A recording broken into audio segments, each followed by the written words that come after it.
everyone, and welcome to the Adcast, a podcast for the study of modern visual culture. I am your spider host, Renu, and this is my Spidey boy soup. Or I guess your Spidey soup. Yes. That's it. That's what I am. This week ad stands for Arachnid training because we'll be talking about Spider-Man Into the Spider-Verse. I'm so excited. Good. I'm excited too. I love this movie a lot. Me too. So what you been up to before we get into it? Nothing really that important, to be perfectly honest. Like, my finals are, 2 of them are on Tuesday, and it's like 2 essays, one which is like short and one which is a little longer. And then also there's an in-class test portion on my class on ancient Chinese literature, which means I have to actually go to campus on Tuesday. It was originally scheduled for Wednesday, but Wednesday is when the strike starts, so it's been rescheduled to Tuesday. Oh no. So yeah, I mean that's okay. Honestly, I'm not mad about that, because if it turned out to coincide with like a strike, I really might just not have gone, and that would have been disastrous for my grade. But I mean, probably understandable. I think because like my professor moved it specifically because he's like, well, I'm not gonna break a strike line, so right. Yeah, power to that guy. I love this professor. He's a riot. He's like really old. He must be like 60 or 70 at this point. But he's teaching critical theory, and he's like a big Marxist. And he basically invented literature 101 at my school. Oh. And it's really funny because he's really cool in the way that like only old people can be cool, whether he's just like, I don't understand anything that you kids do, but that's okay. I support you. Like in the last couple of classes, he was just like, okay, so I wanted to give a lecture on this, but I can't really, because anything I say will just be nonsense and you'll laugh at me. So can you please explain to me what memes are? Oh my god. And he has this portion where after the first part of class is over, the part where he lectures, he takes like notes, like you can write things down on note cards and pass them up to the front of the class, and he'll read them out. And I got to hear like a 60-plus-year-old man say the words, "Flaming Elmo best meme." It is the best meme. It's a pretty good one. I think I also heard, and this was something that he said of his own village, and he says, okay, what about Doge? Can you explain that one to me? These classic ones. And it was maybe just like the most surreal experience that I had. But also like, in a way that was like charming. Like it wasn't just like, I'm trying to be cool and hip and young. It's like, I literally don't understand this a little bit. So please, you're going to have to help me out. And I thought that was cool. So no, I think you enlightened him. Yeah. And it was also, and this is actually quite an interesting idea for a future episode now that I think about it. Because this is modern visual culture. But I explained a little bit about the like ideological implications of memeing and of memetics, and that sounds like the most pretentious thing you could say, but it's worth looking at, mind you. My god. Right, but it's like, I mean, you know how brand Twitters these days are all about like crafting a sort of personality and persona and being relatable and hashtag depression, right? Like that's the kind of thing I'm talking about, right? Where corporations are nowadays trying to cash in on what was previously an unmarketable field, that is to say, shit posting and memes. And it's coming off kind of strangely, you know? Like some of them are just like, and this is something that Mark Fisher writes about in his book Capitalist Realism, where the tendency for capitalism to consume and assimilate anti-capitalist tendencies in order to foster a sense of progress where there is none, right? It's like if things make you feel like you're anti-consumerist, then you will feel like you're doing fine, and then just proceed to continue to be a consumer. Yeah. So, yeah, it's very interesting, but obviously today is not the time to talk about that. So, yeah, I got to listen to a 60-plus-year-old man talk about memes, and that was just great. It was great. I love it. So, aside from that, I've been chugging along. We had our last okay. You'll find this a riot. So we had our last tournament games for Overwatch, our Overwatch tournament, and we won both of them by default. What? Both of the teams that we had to play this week disbanded.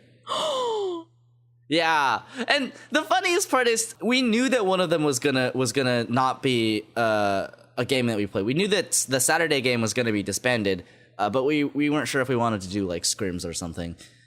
But then we realized that the Friday game, which so my friend is a player on the team and also our manager, so he's like organizing the whole affair. He's like, so I was like talking to them during the week and making sure that the game was on Friday, and then like the person I was talking to just doesn't exist anymore. I'm like, like they deleted their profile or something and just I guess so. Yeah. Huh. So yeah, we won both of our games. You won both just by existing. Just by, and you know what? I literally had that thought where I was like, we haven't actually ever won a game by playing No, well. you haven't. We've won 4 games by default.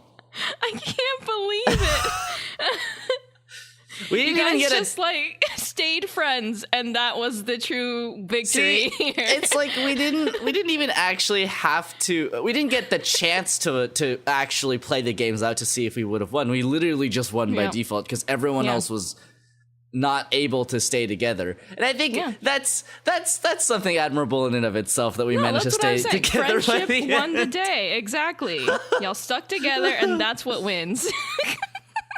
Yeah, I don't think we're going to the finals or anything, but it is quite funny that, we managed to win, like, I think we went 4 for 10.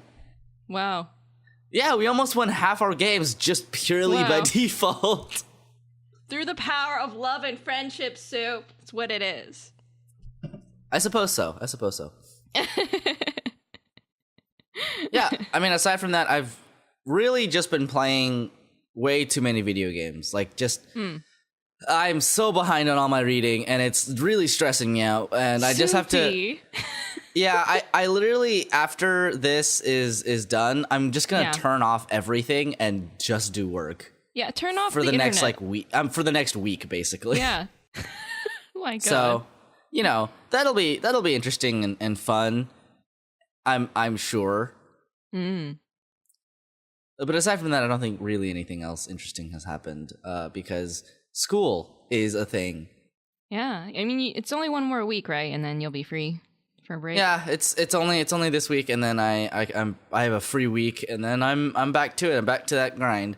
Except it sounds like it might be a little bit easier next quarter because I'm not taking 3 upper div classes. I am taking my capstone class, which is going to be hard, and another class that is an upper div class, which is gonna be an upper div class. I know what that's like. And then I have just a kind of a bullshit nonsense class that apparently is the easiest class on campus. So I'm not too concerned about it. I'm taking it with, I guess, 2 of my friends, I think. So yeah, that'll be fun. I got up this morning and I went to get breakfast, and then I ate breakfast, and it was so heavy that I came home and fell asleep for 3 hours. I wish I was kidding. No, it was literally like bread, bacon, poached eggs, and cream sauce, and then just like a mountain of potatoes. And oh my god, it was so good. But then I came home and I was like, oh no. Oh no-y. You feel yourself fading. Yeah, that's over. My consciousness is done. So I yeah. Oh, okay. I guess I can talk about like Grand Blue. Sure. I don't remember the last time I talked about Grand Blue. last time you talked about it. You talk about it every podcast. What I mean is I don't remember how much I talked about it last time. I think last time I talked about it, part 2 of What Makes the Sky Blue 3 was not out yet. Well, it's out now, and it was pretty good. It was pretty good. I don't think it was as good as the first part, but I don't think anything could be as good as the first part. So, yeah, I had a lot. Okay, the end was really good. The end was really, really good, and I had a lot of feelings about that. But yeah, I'm really happy, and the event that's been going on, the 5th anniversary event, has been very generous. I've rolled many SSRs, and here's my blessing to you, all you gacha folks out there who play gacha games. This is my blessing to you, praying for your SSRs or your 5 stars or whatever in the heck you want. You can do it, I believe. All right, what have you been up to? Let's see. I wish I had been up to a whole lot. Let's see. It's been a salty couple of weeks. I'm still salty over How to Train Your Dragon 3. Okay, fair. Fair enough. Even though it was a decent film, it was fine. It was just like I've had time to like digest what it is that I felt unsatisfied with. All right, so it's like the sort of lingering salt. Exactly. It's just the lingering salt. It was just like a lot of like I'm fine with the plot points that they included in the film, but I wish that they had focused on different parts of the film. You know what I mean? Like that would have really driven home the ending kind of thing, because the ending was the big finale, you know. So instead, because I was so salty, I donate to a fan fiction writer that does How to Train Your Dragon, like a whole series of it. And I felt much better. Oh my god. It made me feel so good. That is such a next level. Yeah. I know. I feel great about that. You know, I'm supporting my fellow creators, and no one gives fan fiction writers enough credit, so wow. What else? Oh my gosh, so I've been playing through Kingdom Hearts 3, and that was also another salt fest, because for the first time in this game, I stopped having fun. And oh no. It made me so upsetty, Souk, because I've been having such a good time up until now, like regardless of the, you know, people complaining about the plot or whatever, nonsensicalness and the over the top abilities or whatever. Like, it was still fun to play, but for once they introduced a mechanic or like a whole area that was so not fun that I was raging throughout the whole thing, and I was so tired. Oh, There's just this dear clip of me by the end of that part where I was so exasperated. I was screaming into the mic. Like I was... So now my stream likes to remind me of what happened. And you know what? It's fine. Okay, hang on. I need to know what it was, though. Okay, so as you might expect of something that would build up salt, is that we were in the pirates world. Very salty place. Yeah, sure. And I guess, like, spoilers, if you guys are still planning on playing Kingdom Hearts 3 and you haven't yet, my excitement for the pirates world was quite great, because I had just done the Big Hero 6 world, and that was really good. Like, it was one of my favorites up until that point, right? And so I was really excited for the Pirates World. They had some like kind of like uncanny valley models for the actors, but it was fine, you know, it's what you would expect. And it starts off pretty strong, you know. It's they drop Sora into the part where Johnny Depp is running after the pirate ship in the desert. And basically, it kind of proceeds with the plot of the movie, but it doesn't do it in the same way that they did for Frozen and Tangled, where they literally just replayed the entire movie for you. I mean, okay, that's not that hard for Frozen, is it? It's so bad. The Frozen world was my least favorite up until now, too. It still is. It still is my least favorite world. All right. Sure. Because it was mostly just wandering around lost in the mountains, and you don't even go into town. You don't go into Elsa's castle. You're just in the mountains, and it pissed me off so bad. That's so boring.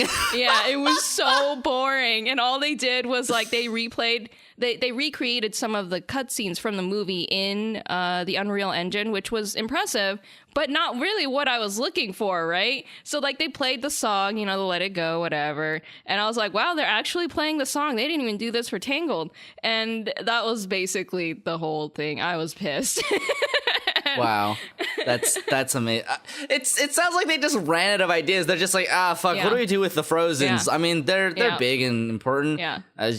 Throw them on a mountain. Yeah. But even then, I wasn't that salty, right? Because they gave me, enemies to fight. So I was like, cool, that's fine. I like the fighting, whatever. And they stuck me into an ice maze full of enemies. I was like, it's fine. I got more enemies to fight. It's fine. But this part in the Pirates world. Okay. So the introduction of the Pirates world, we get to meet all the characters. We get to do some aquatic levels. We do some swimming, right? And then we get to do some ship battles. Cool. Love it. And then we get to this point where we arrive at Port Royale. And I see a little like meter on the top right corner. It says 0 out of 300 crabs. What? Okay, hang on. What? And so, 0 out of 300 crabs? Why do you need that many crabs? Huh? I wonder. The whole area.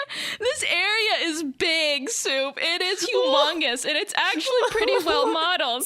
It's enormous, and there's like multiple like alleyways that you can ride on Goofy's shield through and everything, and like go from like area to area, go from fort to fort, and it was just for crabs. And you just had to like smash items to see if there were crabs inside. You had to find crabs on the ground. You had to find them in barrels and moving objects. There was one point where people were like, all the NPCs in town are just like talking about the crabs. They're like, I think I saw something moving over there. Were those crabs? Or they're like, oh, I saw a bunch of crabs moving up the path. And then at one point it was these NPCs talking about that chimney is smoking really weirdly. So of course I go check out the chimney, why is the chimney smoking weird? And it's because a bunch of crabs are hanging out on top of it. It's like, what?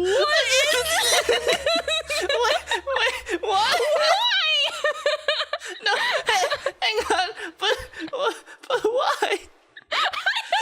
Wait, they didn't give any justification. They just threw crabs? No, the justification was that we needed the crabs to upgrade the ship. What? And oh my god, the point at the end that had me screaming and clipping the audio and everything was, by the time that you finish collecting all these crabs, thankfully they give you more than 300 to work with, right? So you don't have to actually scavenge the entire huge area that they built. Yeah. You're talking to Johnny Depp, and I don't even remember what the exact scene was, but by the end of it, it has him collapsing into a pile of crabs. Like his body fades away, and it turns out he was made of crabs, and that this was a fake Johnny Depp, and this was all like a message or something from the spirit or whatever. I was like, he was made of crabs. I was so angry. Oh my god. The entire time they had me searching for 300 crabs, it turns out he was made of crabs. No, what? Wait, what? Okay, you know what? All right. I don't get. Okay, people are not allowed to give Kingdom Hearts shit anymore for anything that they've done up until now, because nothing that Kingdom Hearts has ever done will be worse than this crab thing.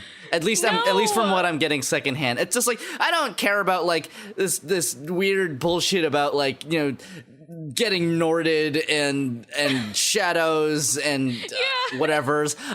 Who cares? The crabs? Johnny Depp's little crabs? And it was like, boy, that's wild. The entire area just screamed of, like, they were going to originally do something else, but it for whatever reason didn't pan out, and so they had to fill the area with something, or else, you know, it would go to waste. And so they filled it with crabs. Oh my god, that's amazing. Yeah, so that was my salt fest in the last week or so. Wow, that is unreal. Yeah, it was terrible. Like, it felt like they had wanted to do like a semi-open worldy kind of thing with the world, but they just lacked anything interesting, which is what happens with every freaking open world game that I have come across. Aside from like the really well done, like Breath of the Wild and whatnot, those are like the gold exceptions. Boy, that is incredible. Yeah, that is truly incredible. Wow. Yeah. All right. So you want to talk about spiders now instead of crabs? Yeah, I really do, actually. much more than I want to talk about this weird sort of crab nightmare fuel that you've sort of explained to me. Although it does make me want to eat crab now. Yeah, or, you know, watch the Crab Brave, you know, meme. Oh, yeah, the Crab Brave video. Yeah. That's true. That's true. That's them. That's the crabs. Boy, maybe at that point the game development team was just sort of like co-opted by crab people. Do you know what I mean? Oh, you right, know, like that Johnny Depp crab impersonation, but like everyone was that, and then they came and they like were just like, "Hey, Shoo, get out of my game!" And like, and then they were just like, "Well, they already made the part of the game that was all crabs. So might as well keep it in there." They did it. We have to keep it. We have to keep it. Okay. All right. Let's talk about Into the Spider-Verse, because I think we're gonna be here for a little while. Yes. Okay. So as a heads up, of course, we are not a spoiler-friendly podcast. We're gonna spoil the fuck out of this movie, and if you haven't watched it, it's still in theaters at the time of recording, and it just came out on DVD and Blu-ray. So check it out. You have no excuses at all. Zero. If you don't watch it, I hate you forever. I'm just kidding. I'm just kidding. I love you. But I will seriously reconsider our friendship if you don't watch this movie, because it is my favorite movie of all time now. Bro, oh my god, I can't believe like how good it was. Yeah, it's incredible. I don't even know how it even started getting made. Like, you know what? That's a very good question, because Spider-Man has a sort of sordid history with the cinematic sort of sphere. Yeah. I have watched many a Spider-Man movie. Yeah. Actually, Spider-Man was one of the first superheroes, the movies of which I watched. I watched all three of the Tobey Maguire Spider-Mans, which, same. You know, was a sort of a thing in and of itself, mind you. It was not the best, but I was a child, so I mean, they made 3 of those suckers, so obviously it sold pretty okay, you know? Yeah, to the point that, like, people were like, we don't want another Spider-Man, and then we started introducing other actors who could be Spider-Man, and they were like, oh, well, I mean, this is pretty good. I mean, that's true. I completely skipped the middle Spider-Man, the Andrew Garfield Spider-Mans, but I picked up with the Tom Holland ones because they're part of the MCU. And those are actually pretty good. I will say the Spider-Man Homecoming was actually really good. Yes, I've watched all the Spider-Men's. The Spider-Men's. And, yeah. I do agree. I think Tom Holland is probably one of my favorite ones, but I have a bias towards more fun kind of characters. Well, I think Spider-Man is always supposed to have been that sort of character, and we get it a little bit in the first one, but like in the first Tobey Maguire one, but we really kind of lose it after that, because you know, this is like the 2000s. This is the era of everything must be grim and dark and Batman. Yeah, right? That's why it was so refreshing when they kind of did a new take on it afterwards. Just like, okay, I'm done with the heavy stuff. I think with each Spider-Man, I sort of progressively found more and more the voice of Spider-Man as they wanted it to be and as it probably should have been. I think that I'm really looking forward to the next one, the Spider-Man Far From Home.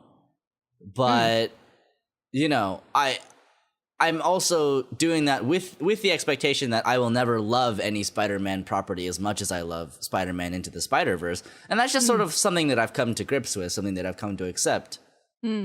Because, man, I could go see this movie like 3 more times. Me too! That's not something that I really say often, because I'm not somebody who likes to go over media again unless I'm like talking about it, right?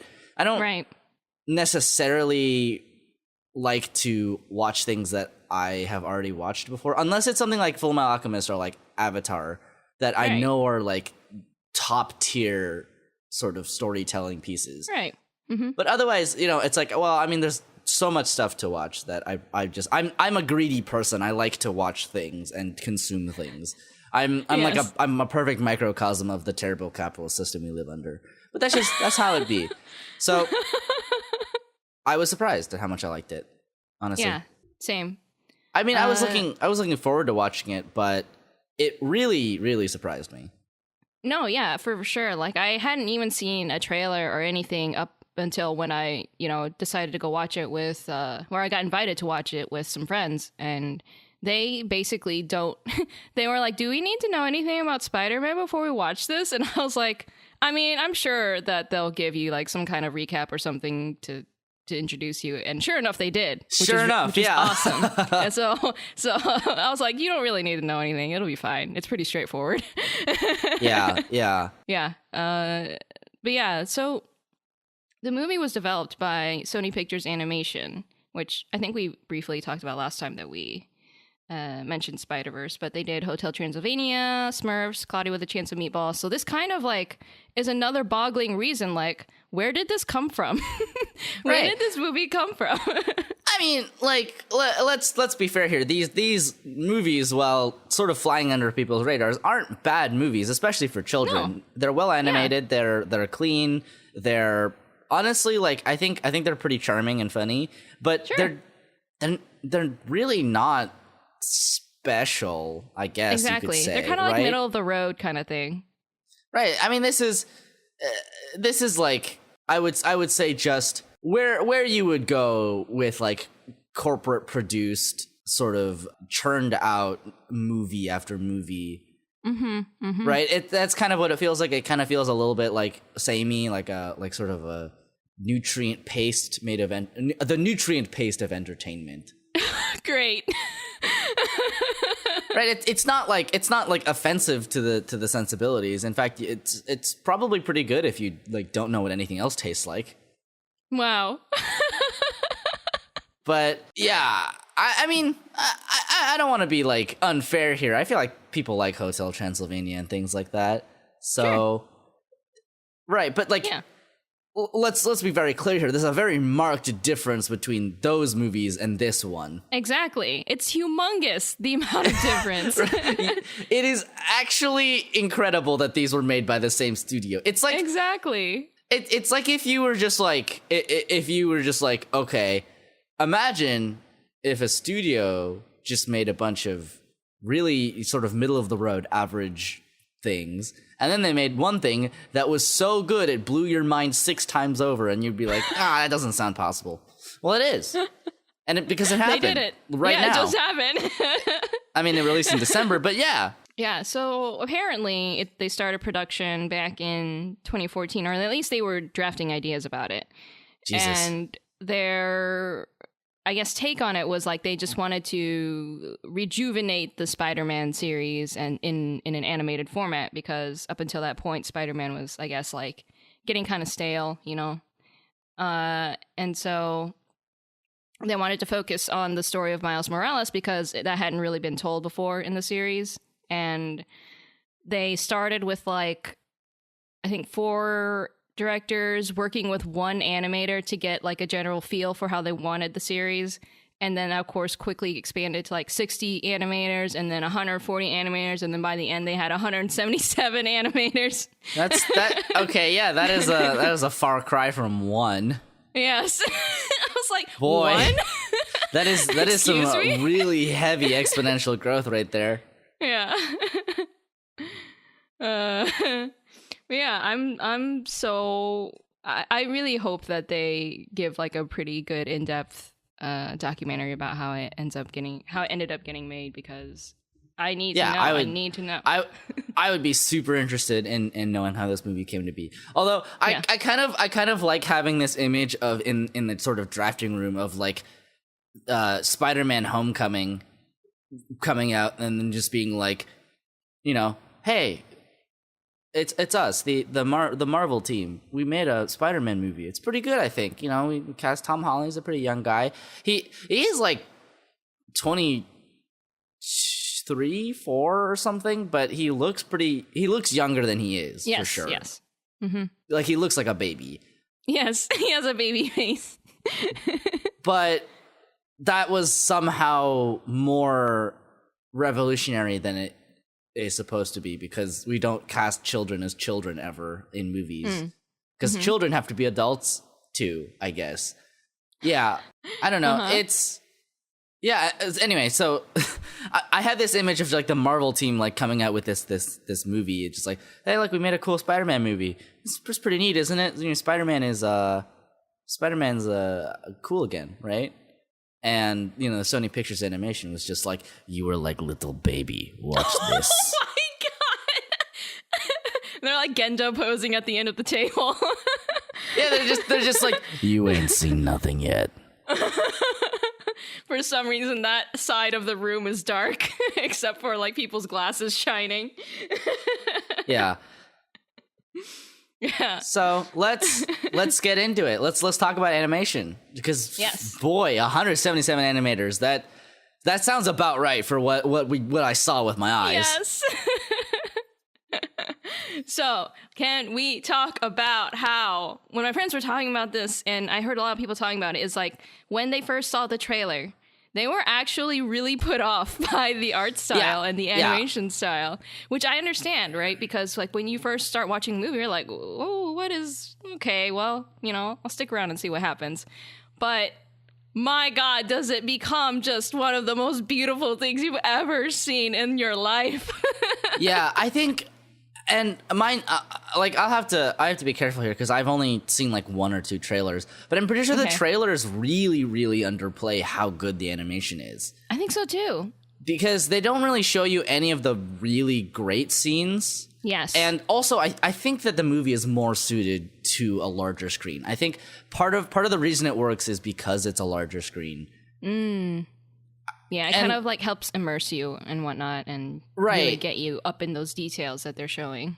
Right. It's one of those things where it takes a little bit of adjustment to get into, but once you start getting into it, because they do animate it differently than normal, right? They have basically like what they're doing is they're animating every other frame that you would animate, except.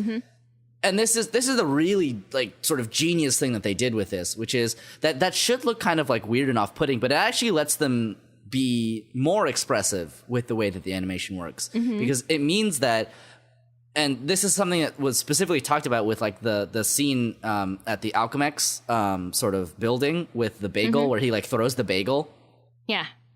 So that scene, the reason it like reads so well to the eyes is because Peter and Miles are animated on different frames.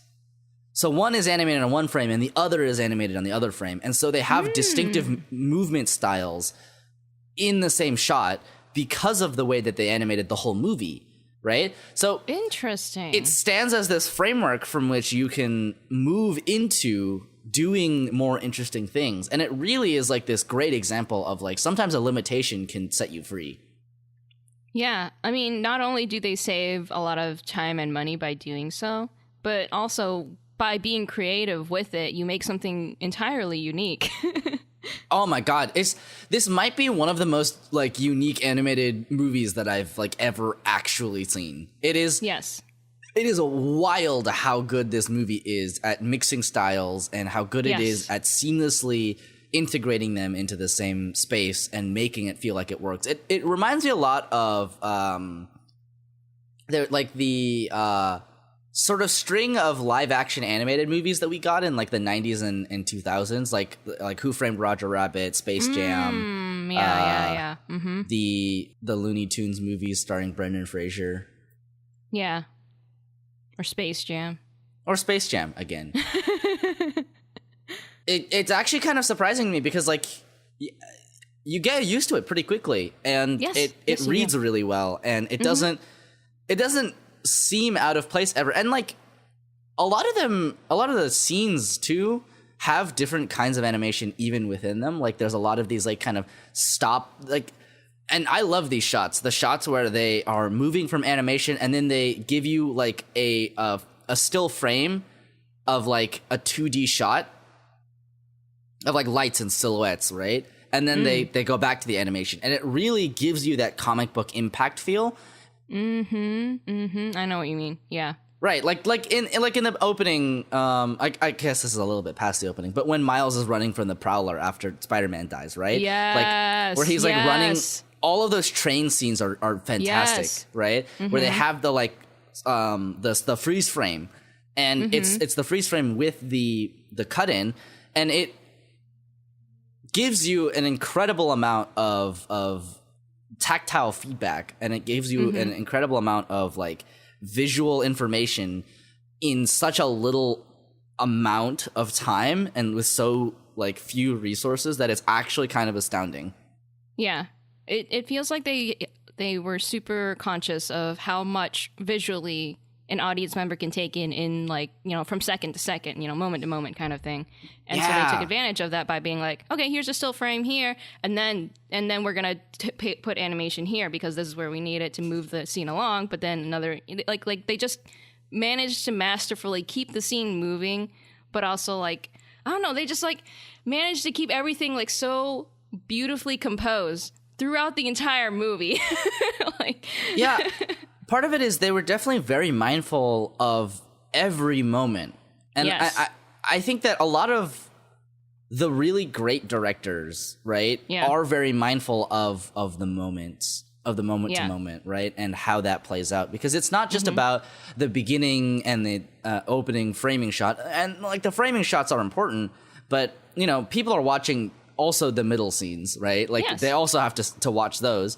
So you really, really want those to read well as well. And the fact that even the action scenes are rendered in a way where they're just on the edge of like being unreadable, but like just there, right? You can always tell what's happening even when there's a lot happening on the screen. Yes. And part of it is because of those freeze frames. Part of it is because they animate in a way where your attention is only ever on like a couple of things. So it's not like it's always framing something, right? Yes. And that's really important and really hard to do in animation because you have to create everything from scratch. Yeah.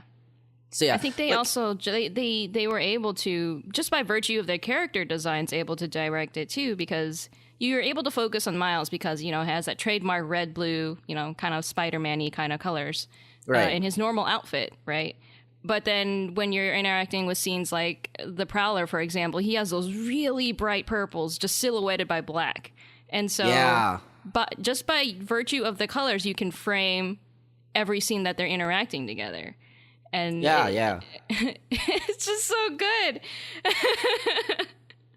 I mean, like, I'm thinking about the first scene where Spider-Man is fighting the Green Goblin, right? Where that's an incredible scene too, I would say. It's almost understated how good it is, but it feels actually at that moment you're watching a stop motion animation.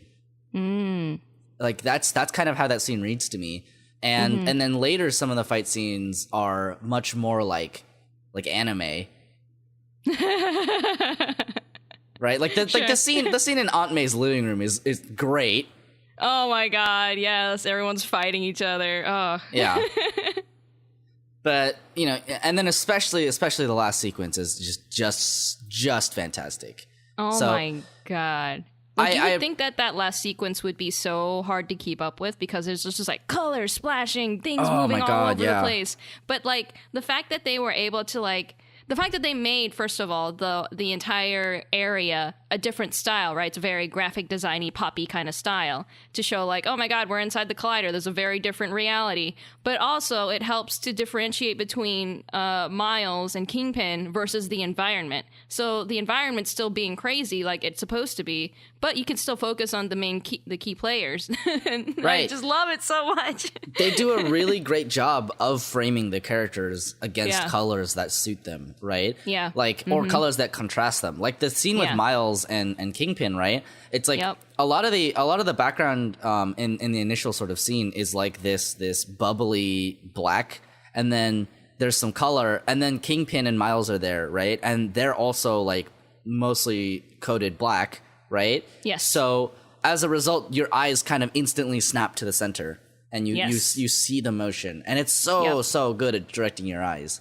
Apparently, the animation team, of course, would focus on the feeling of being in a comic book, right? Like walking the audience through a comic, and that's why when they were producing the film, they decided that they were going to have 2D artists who could basically work like comic book artists and composite on top of whatever the 3D artists rendered. So each frame, each scene has hand-drawn, like, composited elements that would basically read as, like, a graphic kind of comic style, which is so good. So you have, like, really unique moments, like when Miles first, gets bitten and he has his spidey senses, like, going crazy, right? And then they have, like, the really quiet moment before it says, "Look out," and then you see it on the screen. Oh my god, I loved it. I was just like, I'm in. Yeah, it's pretty excellent. Yeah. I feel like this is the only movie that has ever really effectively adapted a comic book into the format of a movie. And I think part of that is because it's a concerted effort to, but part of it is because it understands what makes comic books really great. And it also understands that it can't replicate one for one, so it has to do some things that are unique to animation and unique to film. And even more than being just like a really great comic book movie, it's a really great animated movie, and like probably one of the best animated movies, I'm going to say ever, just based purely on what it manages to do successfully, right? Yeah. I think that it's one of the most unique pieces that has really come out of Western animation. And I'm gonna go ahead and say probably ever. Actually, you know what? I don't. I mean, I struggle to think of something that was more effective in what it was trying to achieve than this. Right? And like, I mean, obviously, I've studied like a little bit of the history of animation, right? Of Western animation, that is. I mean, some of the early stuff, and like, of course, we're being mindful of the fact that, the people in those times are working with what they have, and what they came up with is quite incredible. But I would, say that Spider-Verse is one of those movies that really stands as like the pinnacle of what we can do with our technology, right? I think that. Like, honestly, I think that James Cameron's Avatar, eat your fucking heart out, because Into the Spider-Verse is the best computer graphics animated movie of all goddamn time. They're making sequels to that movie? Like two of them? Like I think something like that. They're making a trilogy? No one remembers anything about those movies except for the fact that they were blue people that people wanted to fuck. Oh. Yeah. Anyway. Anyway, yeah, I feel like whenever people try to make like a comic book movie, like a comic book animated movie, it's always kind of campy, and you have a couple references to those elements in the beginning of this movie where they have like, the speech bubbles popping up, and you have Miles talking like, why are my thoughts so loud, that kind of thing. But they so quickly taper off of that to like transition into like the real stuff, like what they're actually showing through the comic book art, right? So yeah, that's actually what I wanted to say, because the way that they introduce that and then quickly phase it out is great because it Yep. says like, I mean, this is a cool way of like, you know, keeping true to the comic book feel, right? It's like it's it's the comic book thing where your thoughts are in like yellow thought bubbles, and then it quickly transitions out of that into other visual aspects that make it feel more like a comic book, and it pays homage to that, but it also, you know, moves past it and says like, well, this isn't the only way of like making something feel like a comic book. Like you were like little Babby watching this. Oh my god, Sony. Yeah, I mean, it legitimately feels like leagues ahead of anything else that has come out ever. Like it feels like it's writing and creating on a different level than what we've seen so far. It really feels like it elevates. Yes, You know, definitely elevates. Like gotta the elevate. standard for I gotta animated elevate. films is now sufficiently raised because of this movie. Yeah, it really is, and I think that's incredible. Yes. Because I feel like, I mean, outside of like, you know, Japanese animation, and they consider Exactly. it like a Miyazaki real, and Studio a Ghibli real and all that. Yeah. sort of industry there, Yeah. right?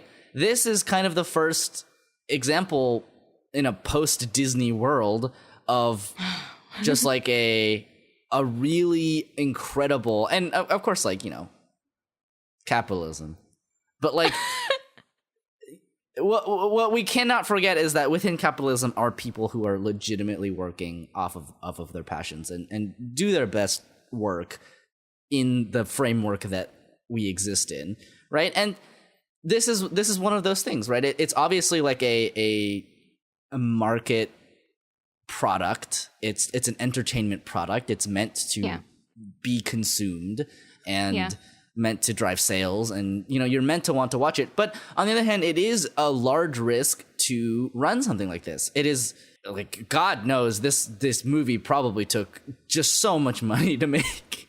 And on something that is arguably like a huge risk, because there's no telling if people will take to it. You know, some people might not like the animation, some people might not want another Spider-Man movie, some people might just, I mean, God knows, like, the sort of Academy as we know it just does not value animation as an art form whatsoever. Like, it's such a throwaway category of nothing, where people are just like, it's just like, Frozen. you know, Disney. Oh well, here you go, Disney. We didn't even watch the other ones, and we barely Right, exactly. watched It's yours. like I only watched the Disney one because my kids like watching Disney. Yeah, exactly. So I guess that's the one I'll pick, right? It's just like, well, okay, all right, you're sure, whatever you say. Right. But even the Academy can recognize this because it was apparently the first non-Disney, non-Pixar movie to get, you know, an Oscar or whatever. And I was just like, well, first of all, that doesn't say anything about the standards of the Oscars. No, it really doesn't. I mean, everybody knows everything about the Oscars at this point, and it's just a big sham for rich people to pay for movie reviews. Yeah. Anyway, so yeah, it's. I mean, it legitimately feels like this is it, right? Like this is where we have to go from now. This is what we have to strive towards. Yep. At least as a sort of base framework for what is considered good, especially in animation, because it's one of the most unique things to come out of Western animation too, which is like Western animation has produced a lot of really great CG movies, mostly because they've done it at the expense of 2D animated movies forever. But, you know, this movie recognizes that 2D animation still has a place, and it can still tell things that CG animation can't, which is why they integrate it into the movie.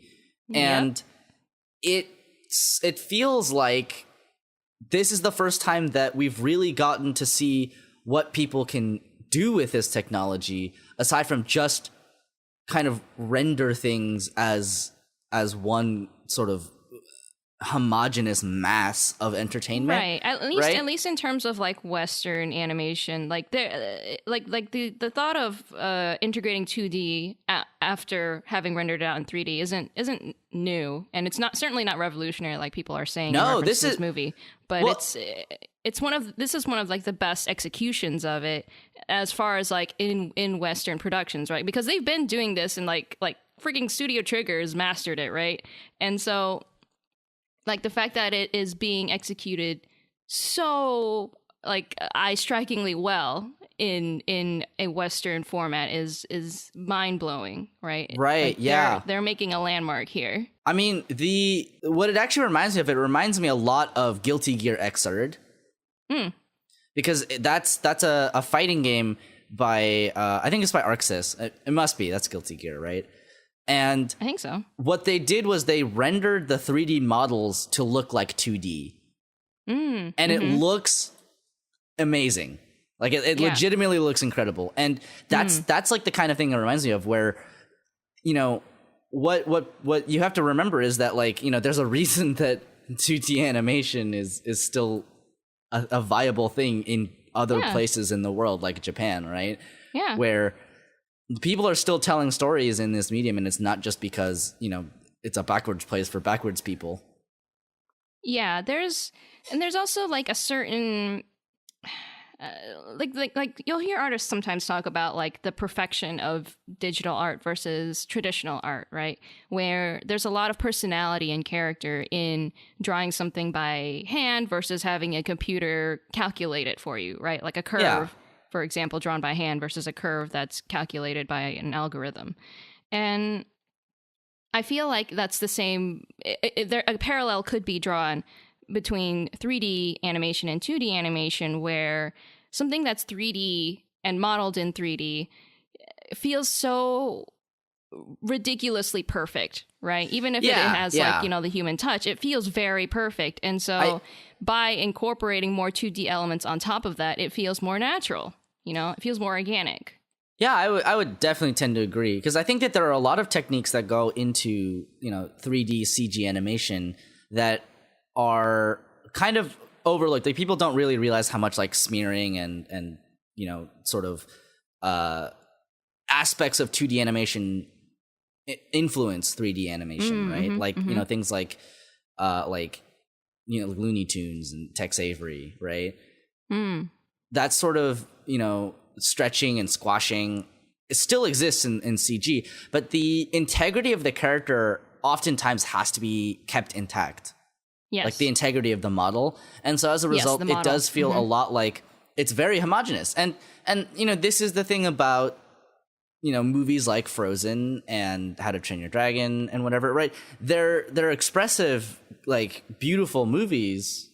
Well, I mean, debatable, if right? I'll say, like, you know, they are quite expressive, and we've come a long way since like Toy Story 1, which was already sort of an improvement on CG. Yeah. Or rather, it was like the first big computer graphics animated movie that actually demonstrated you could make movies like this. And then from then on, we just kind of stopped making 2D movies, right? But you know, it shows like we can go farther. Yeah. Absolutely. Like, there's no reason to stop.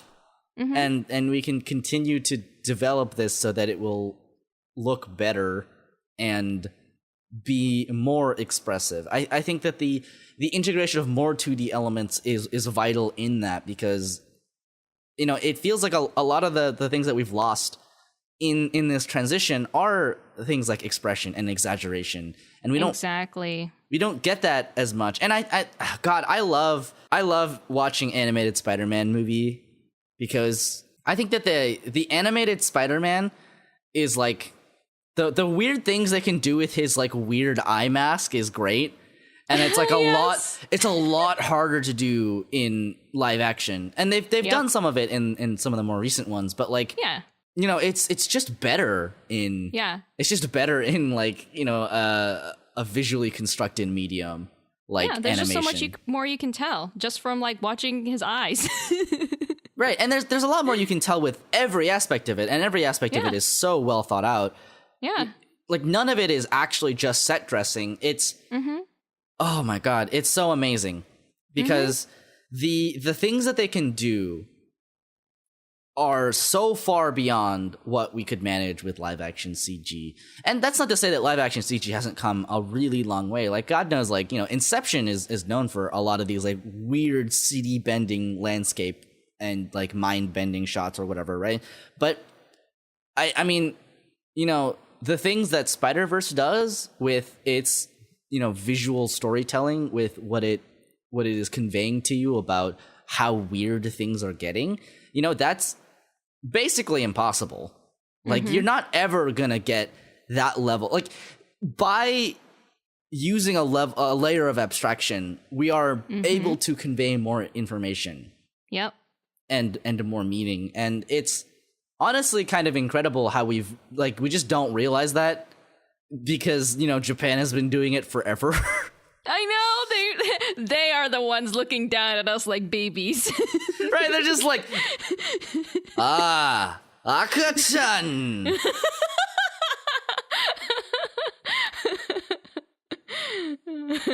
Yeah, it's honestly, I really loved the multiverse effect that they did, where they have like buildings coming out of other buildings, which isn't like, it's not impossible to do with sort of live action CG, but it's a lot easier to convey expressively in, you know, in an animated movie. It's a lot easier to play with these really, really bold styles and uses of wild color. And I feel like people have this kind of misinformed idea that the point of a movie is to render something as realistically as possible. Well, oh yeah, which is like not true, right? The point of a movie is to express something. Right, it's to connect with your audience in some way, or whatever message you're trying to tell. And I feel like the entire pursuit in 3D animation, at least recently, has been this point of like, the more perfect we make it look, the more perfect it will be. But then you lose so much. You lose that connection with the audience, because they look at it and they're like, well, this looks too clean. This looks too, you know, you lose that expression, like you said, with the squashing and the stretching and all these things that are you're more capable of doing in 2D animation. And you need some of those like quote unquote imperfections in order to accurately convey some like emotional beats, you know, like really actually impacting your audience, because they see something and they're like, this feels more like home, as opposed to this very perfect thing. Yeah, I mean, I love just how expressive the movie was. It cannot be understated just how good this movie is at making you like feel things.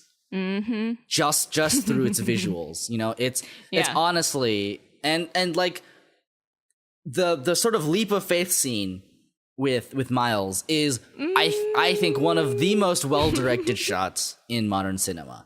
Like, that shot is honestly legitimately incredible. The sort of like slow down as he's like diving is like, you're awesome. holding your breath and you're like leaning forward in your chair like yeah, it's legitimately breathtaking, and it makes you feel everything that they want you to feel without saying anything.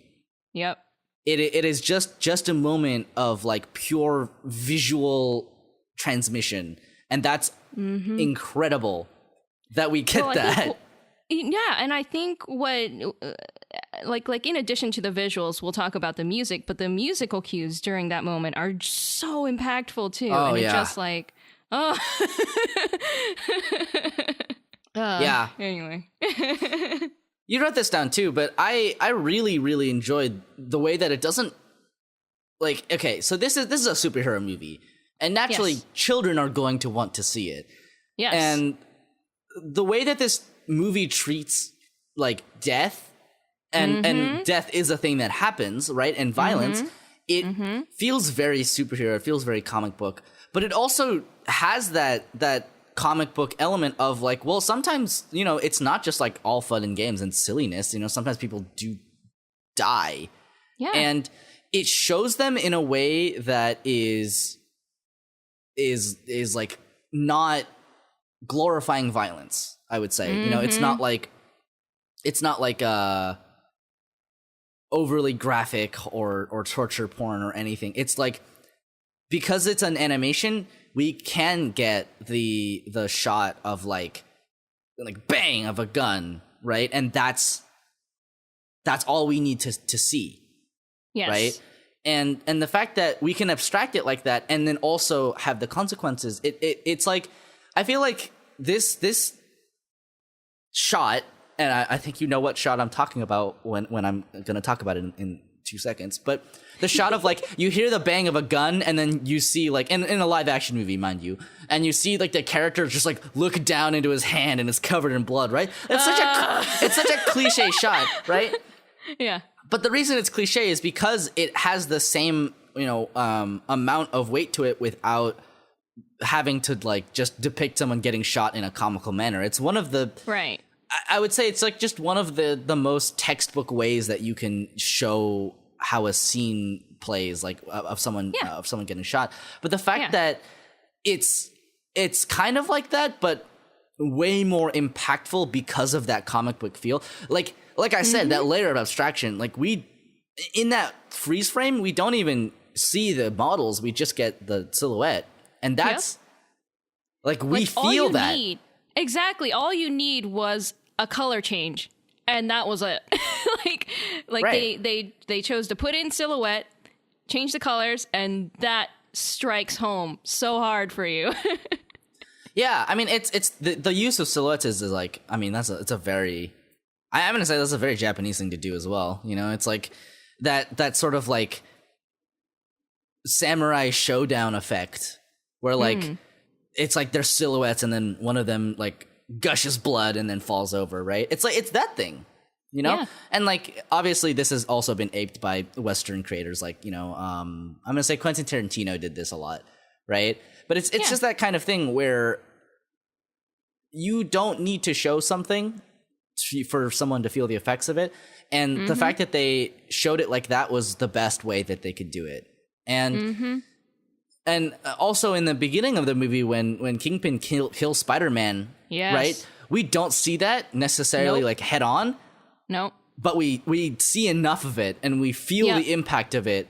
And it's not gory. It's not, horrifying. Well, it is horrifying, but like not in a visual way. It's like horrifying on a level that we understand sort of as people. No, yeah, because the way that they framed that shot, like when he strikes his fist down, you are right up against his fist. Like your positioning as the viewer is looking up at him. And so when he brings his fist down and then the scene actually shakes and then you have the sound that accompanies it. And then they cut away to like the behind scene where he's looking down on Spider-Man's body, right? Is like you, that's all you needed. Like his fist coming down, you don't even see his body, like when they come down, because it's cut, it's framed that way, right? So that you don't actually see the impact, because that's where, parents tend to draw the line, right? But that's all you need. And I love that that's what they chose to focus on, is they know exactly how much of that they needed to show to tell the story. Yeah, yeah. The direction is really, really strong. And it shows so well all throughout the animation. All right. You want to talk about music? Yeah, let's talk about music. Yeah. Yeah. So music. I love the soundtrack so much. Yeah, me too. I have it on Spotify and I listen to it all the time. Me too. The music actually is like really incredible because it builds and this is a very interesting thing, which is it builds the tension of the movie and the emotions, and it drives the emotions. And like I feel like a lot of times people don't necessarily notice music in a movie because it's meant to be as like sort of non-offensive as possible. It's not supposed to be there necessarily. It's just supposed to accentuate the mood. And I think Spider-Verse has a lot of music that is like that, but also it has a lot of music that isn't like that. Where it has a lot of music that actually sticks with you, Which I feel like is missing from a lot of Marvel movies, which I've actually been disappointed by. Is like, oh yeah, Marvel movies are really well known for not having really memorable music, aside from just like the aside from like Captain America's theme or whatever, like some really strongly like ones that will actually stay Right. with you. Like, Yeah. those are like just like a handful compared to all of the music that is in all of the movies. Yeah, I mean, a lot of it it's good, right? It does exactly what it's meant to. Exactly. But the reason that Spider-Verse is so special is because it knows when to foreground the music. Mm-hmm. You know, it knows when it can use the music in a way that is like fully present in your mind Yep. to like tell you something or to accentuate a mood, right? It's not just a passive sort of background setting. It's part of the storytelling. And that's Yes. what's really important, right?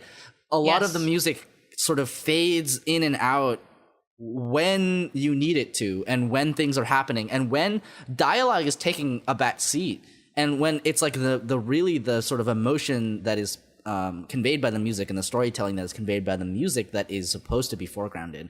And that's, I think, really hard to do. Mm-hmm. Like, I think a lot of movies really struggle with this because they really just want to tell the story as is, and they don't necessarily want to think about music. But the music is really strong in Spider-Verse. And you know what? It has in common this with Black Panther. Black Panther's music is really strong out of all the Marvel movies. Yeah, I liked the theme in Black Panther a lot as well. That I would say that is also one of the handful that I actually really enjoyed from Marvel. Yeah. And I mean, like, some of the other ones are pretty good too. Like Thor Ragnarok is pretty okay about this. I think some of them, I mean, it's funny because like Thor Ragnarok and Guardians of the Galaxy are on that level where they don't have music written specifically for the movie necessarily. They do have some, but a lot of the music that you remember is like music that already exists. And that's okay. Right. Like, okay I was too. like, It's supposed to be like that. Exactly. I was like, oh, I like the Guardians of the Galaxy movie music, but it's not really their music. I mean, yeah, it's not made specifically for the narrative of the movie, but they utilize it well. So I'm willing to. Well, yes, exactly. I'm willing to give them a pass on that one. I think that's fine. Yeah. But yeah, I think that the music in Spider-Verse, on top of already being good, is used to advance the story and to tell you something and to set the mood. And it's like, it really completes the movie, right? Like the sort of sound design of the movie, it cannot be understated at how good it is, how good the sounds are, and how good they are at making you feel the impact of the animation. For me, some of the most trademark examples were like whenever the Prowler showed up. Oh my god, so good. That sounds like yeah. No.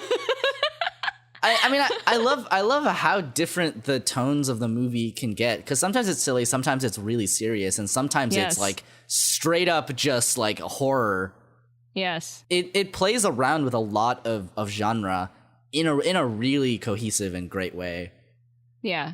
I think probably for me the way that they had integrated it all together, like it comes together so well during that leap of faith scene. When oh my god, yeah. You have like I didn't even notice this the first time that I watched it. It was only on my second watch that I was able to pay a lot more attention to like the music and stuff that isn't already emotionally making me drown in in the story. Yeah. But the fact that it starts with Aaron's theme as the Prowler, and like just oh my god, but yeah. a more subdued, soft version of it, like he's far away. And then it leads into What's Up Danger, which is, such a good track. And then finally they play like the overall like theme of whenever the heroic theme for Miles, whenever he's about to do something like make the promise to Spider-Man or whatever, like he's about to do something really momentous as he gets his new suit and he's about to dive. Oh my god. So good. Yeah, the music is I'm the music emotional again. Yeah, the music just goes so perfectly with the like visuals. Oh my god, it's so good. Yeah, it's so good. I mean, I'm so bad at talking about music, so I have nothing else to say about it. But like, you need to listen to the soundtrack. Yes, just listen to the soundtrack, and you'll know what we mean. Yeah. Okay, let's talk about characters. Yeah. So, you want to reimagine a superhero?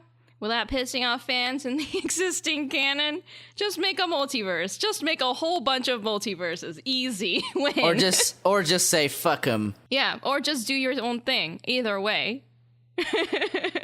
Yeah. Do your own thing and make it so good that they have to like it. But they still won't because they're going to be like hipsters or whatever elitist about it. But, you know. Anyway. Yeah. I actually really like the characters in this film. Like, they're all vastly different from each other, which is great. I'm also very, very grateful to Christina Steinberg for being the female input in a primarily male team, like a story written by 5 men. And they originally were going to do some serious injustice to Spider-Gwen until she stepped up. So I'm quite glad for her. Because she was, as you would sense from this movie, she was going to be the romantic interest for Miles. Everyone could see that coming. But when they decided that they weren't going to make it a romantic movie or have that romance happen, she was the reason why Gwen still stayed relevant. Which is amazing. I'm so glad about that, and it just sort of makes everything better. Yes. Like it makes the shoulder touch scene so much better. Yes. Hey. Oh God, that so.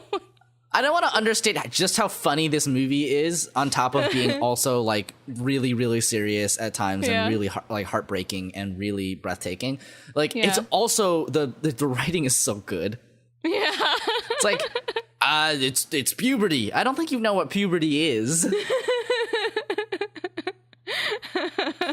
God, I loved all of the spiders, and I think they were cast perfectly. Like, in the year of our Lord 2018, we got a Nicolas Cage character, and everyone fucking loves him.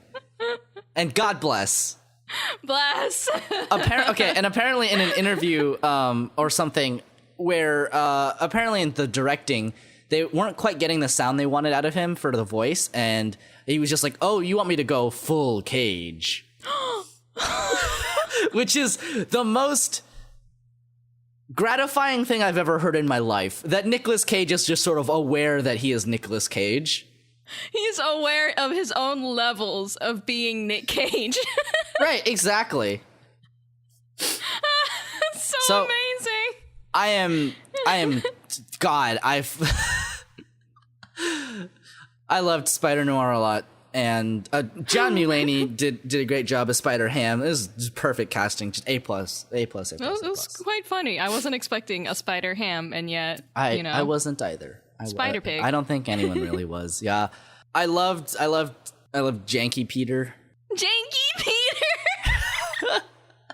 I just love the bad Spider-Man. He's like, I mean, he's not bad Spider-Man. He's just old Spider-Man. He's just the more worn down version of perfect Spider-Man. I mean, he's a little bit worse because, you know, it's sort of Miles' universe Spider-Man had a cool spider cave, and yeah, exactly. And, you know, bad Spider-Man didn't. He had a shed. It's Peter B. Parker. B stands for bad. No. He ended up good. I loved the little arc that Peter has. Oh, yes. I loved how they developed his character from being like, I don't want any part of this. I just want to go home and eat my pizza, to being a mentor to Miles, an unwilling mentor to Miles. And then finally he's like, oh my God, I'm so proud of you. And do I want children? Do I want kids? Do I want kids? That was such a good way to just like end that. Yeah. I really, really appreciated how well they did the sort of like trainee like sort of relationship. I thought that was incredibly well done, and done in a way where it's like you grow to like it as much as Peter does. Yeah. Yeah, I think it's like the sort of emotional core of the two Spider-Mans and Gwen is really good, because I think that the central relationship in this movie is between Miles and Peter, and between Miles and sort of his family. And I'll go into the latter later, but it's really important, I think, that the sort of central conceit of the movie is that there's multiple Spider-Man, and I thought that was interesting, but it really won me over when, they kind of recognize each other, right? And when they kind of like get to know each other, when they say like, when they meet each other, they're just like, you're like me, right? That's sort of that line. It becomes kind of the thread that ties them all together. There we go. Right? And the web. The web. And it really is great. Yeah. And it's the relationship between Peter and Miles that really carries a lot of the movie as well, because it's so compelling, because it's very reluctant. It's following the promise of a Miles being taught by good Spider-Man and not janky Spider-Man. I mean, I love janky Spider-Man, but like, he's janky Spider-Man. He's not good Spider-Man. He did his best. He did his best. But yeah, I mean, I think that, naturally it's going to be like, part of it is the charm of having multiple spider people, and what that kind of is like. Obviously, some of the characters are supposed to be more comical than others. Like Spider-Ham is not a serious character, and Spider Noir is over the top to the point of being comical on purpose. He's full cage, which I loved. Full cage. Right? And I feel like all of that was done really well. And if there was one complaint I have with the movie, here we go. Okay, here we go. And let's and you'll notice that I've yet to mention one, and it's Penny. Yes. And I have some issues with Penny, like just a little bit. Okay. Because I think she's like just a little bit too like cringy, which is funny because normally I'm not the kind of person who puts any stock in like this idea of cringe, but like, because people enjoy what they want, but like, I think this is something to be legitimately a little bit cringy about, because and this is sort of context that other people will have about sort of Penny in the comics, because Penny in the comics is like, I don't know if you know anything about Penny Parker in the actual comics, and mind you, I haven't actually read these comics, but the actual Penny Parker in the comic books as she's depicted is very much Ava. Like she's not Genki, she's Ava. Oh, interesting. Yeah, she's very sort of reluctant about her role. She's like very sad and introspective, and does like really grapples with a lot of very heavy themes, right? Because and this is a very interesting kind of thing, right? Because so the Penny Parker comics are written and created by Gerard Way, like that Gerard Way. Oh, yeah, and they center around Penny Parker as like a Japanese American girl who obviously, and her backstory in the movie is very similar. Like she loses her dad, and her dad was like a big important scientist man who made a spider robot, right? That sort of thing, where I feel like they kind of, I get why they did it, because they wanted to balance the fact that they have 3 serious spider people and 3 sillier ones, but I feel like it kind of does an injustice to the character as written. But it's also a little bit complicated, because it's like, I mean, in the first place, it's not like, it's kind of weird because like the comics are so derivative of Ava that it's like a little bit just like, well, I mean, like, I mean, did you really? But I don't know. Because I think that the Penny in the movies is cute. I think her design is nice. I think if anything, I'm just like a little bit ambivalent about the way that they depicted her, because I think they went a little bit too hard on what Americans think anime is. Yes, they did. I think that they went like it's a little bit outdated, I would say, this idea, because it reads very much like early 2000s Western depictions of Japanese animation. By the way, I want you to look at this robot. Oh my god. Yeah, so that is the kind of character that this character originally was. Ava. Very, very Ava. And I think I'm still very ambivalent about it, because I think that I get it and I understand why they did it as a sort of like character balancing act, but also I feel like they could have just pulled a different Spider-Man, or they could have just depicted her as is. Because I think of all the spiders, I think Penny gets the most like Penny and Spider-Ham get the most kind of throwaway, and that's just because Spider-Ham is like the biggest joke spider, right? Yeah, which I understand if he was like, if he's like the only joke throwaway, because they also do give Penny a bit of focus when her robot dies, right? Right, and I actually really enjoyed that moment. Yeah, I thought that was like, I thought that was pretty good, honestly. I was like, I kind of felt that actually when it happened. Yeah. But I just like, I feel like even if you're going to pull in Spider-Verse characters that like you need to flatten in order to be able to move the story forward without putting too much focus on them, it feels like they could have done that with this version of Penny. I don't know. Yeah. I think that's the only real issue I have with it, is that the way that they portrayed this character is so vastly different from the way that they portrayed the original character and the way that she was written to be. Because,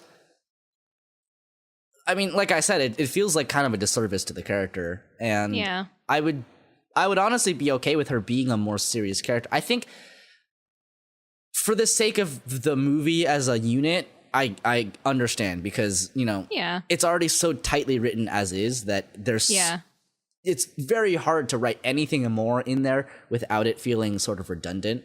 Because like Gwen already very much fills that role, and you want to be really careful, right? Because the conceit of having multiple spider people means that they all have different variations of the same backstory. Yeah. Which means that if you go over it over and over again, you're going to start running into like fatigue, and you're going to start getting a little bit redundant, right? Mm-hmm. Where I thought that the way that they tied it together, right, where, you know, Miles is like, you don't understand, right? And everyone is just like, you know, Miles, we're the only ones who do understand, right? It's like that is the perfect way of encapsulating their relationship as different versions of the same character. And I thought that was really, really well done. And I think that's the reason why she's not written any better than she is, even though I feel like she should be. I mean, I like her sort of weird cutesy design, but I also like the original design too. I think it's really charming. Oh yeah, for sure. Also, now I have been enlightened that Gerard Way has probably watched Ava. Gerard Way has definitely watched Ava. Oh my god. That dude probably watches tons of anime. Yes. More. Yeah. I really like that was I think that was my only real hang up with the movie, which is pretty surprising because normally I have a couple more, but like that was the only thing that really stood out to me as like a little bit like, I'm taken aback a little bit. Like it takes me out of the movie a little bit when she's just when she appeared, it was the same for me. I did feel myself cringing a bit. I was just like, oh, like, really? Yeah, I was retreating a little bit. I was like, I'm sure this is fine, but also like, yeah, exactly. I was like, I'm sure it's okay, but like, this could easily have been. I don't know if I would say easily, but it could have been better for sure. I don't know. I mean, I'm not like giving it a pass for that, but like, I understand why they did it, and I just kind of wish I you know what? I'll say if there's a sequel, I just hope they do more with her, because I think she really deserves to be a character that gets more than just that. I mean, honestly, even if she was just a little bit less like a caricature of what American people think anime is like, that would have been, I think, just fine by me. It like goes a little bit too far into like, well, she's a child genius and she eats a lot of candy and she's super ganky and she's got a robot friend, right? Yeah. Because I think the moment when her robot dies is a legitimately emotionally impactful moment. It's framed as such. The lighting is such, and like it is like the one moment of real sort of character that we get for a character that is otherwise mostly just like an archetype. Exactly. So, yeah. But hey, I mean, 1 out of like a billion is pretty good. Yeah, I'd say so. Yeah, I thought the character designing in this movie was really, really good. Oh, for sure. Oh my god, I love the design, especially for Gwen. Oh, Gwen's design was excellent. When she first shows up, I was like, what is this? Looks so cool. Yeah. I appreciate that they really have a lot of, like, they really understand what they're doing with the characters and how they animate them. Like, and this is obviously the complaint I had about Ruby, right? Where it's like when they're fighting, it doesn't feel like they're the characters that they are. It just kind of feels like they're all one character. This movie is the exact opposite, right? Yeah. Where it feels a lot like every character has a unique motion to them. And because they do. Because they're all animated differently. Because, you know, Penny Parker is literally rendered in 2 dimensions. Yeah. You know, Spider Noir is black and white and he moves with these swooshing motions. Whoa. Swoosh. That Nick Cage swoosh. Right? And like, you know, you have Miles and you know, Janky Peter who are like the sort of baseline Spider-Man.